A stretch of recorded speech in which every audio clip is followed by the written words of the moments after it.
we're not saying stop being direct. It's just the opposite. It's empowering the individual to be direct and Right.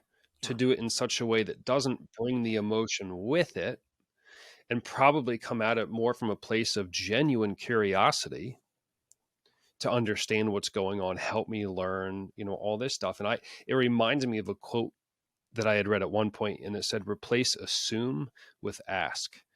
And don't go into the conversation already assuming that you know what the outcome's going to be, or assuming that you know how they're going to react. Because the reality is, we have no idea, really, how that person's going to show up, what kind of day they're having, maybe what other conversation they just got out of before jumping into this one.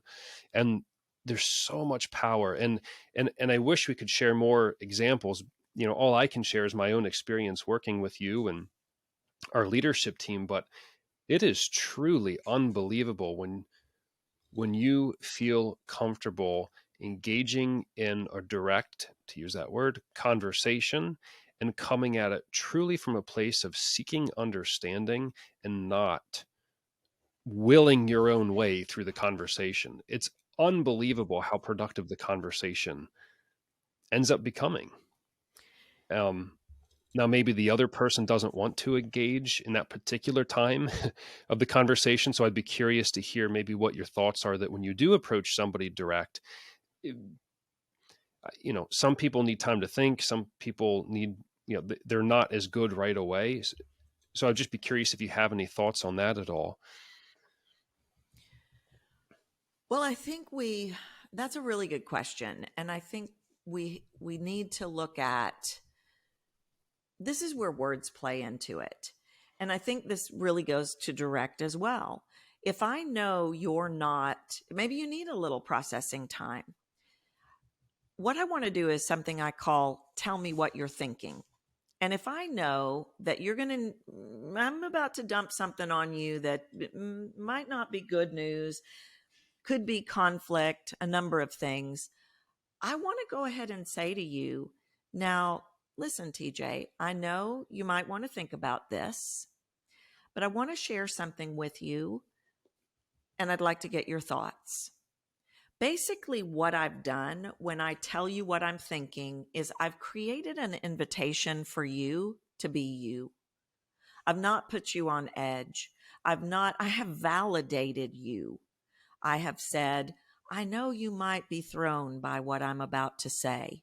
In that combination of you, I have just validated that I hear you, I see you, and you matter. And really, in any company, this is all about sense of belonging. It goes back to that Irish baby. People want to matter. They want to look good. They want to be important. And I say that not from an arrogant narcissistic way, but they want to be making a difference. They want to be a part of something.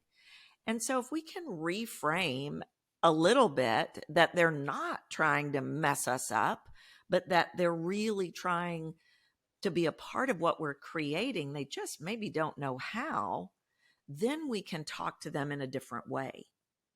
Then I can tell you what I'm thinking. I've had tons of leaders that have been very concerned about conversations. And of course, it's all subjective and circumstantial, but I have said to them, this is how you're going to start this conversation.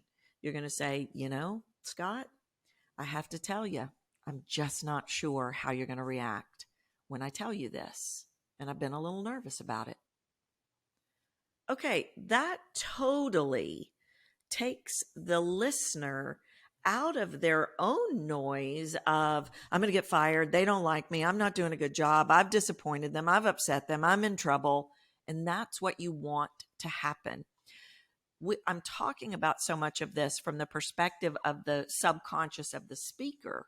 But the number one goal is really to keep the listener from shutting down subconsciously.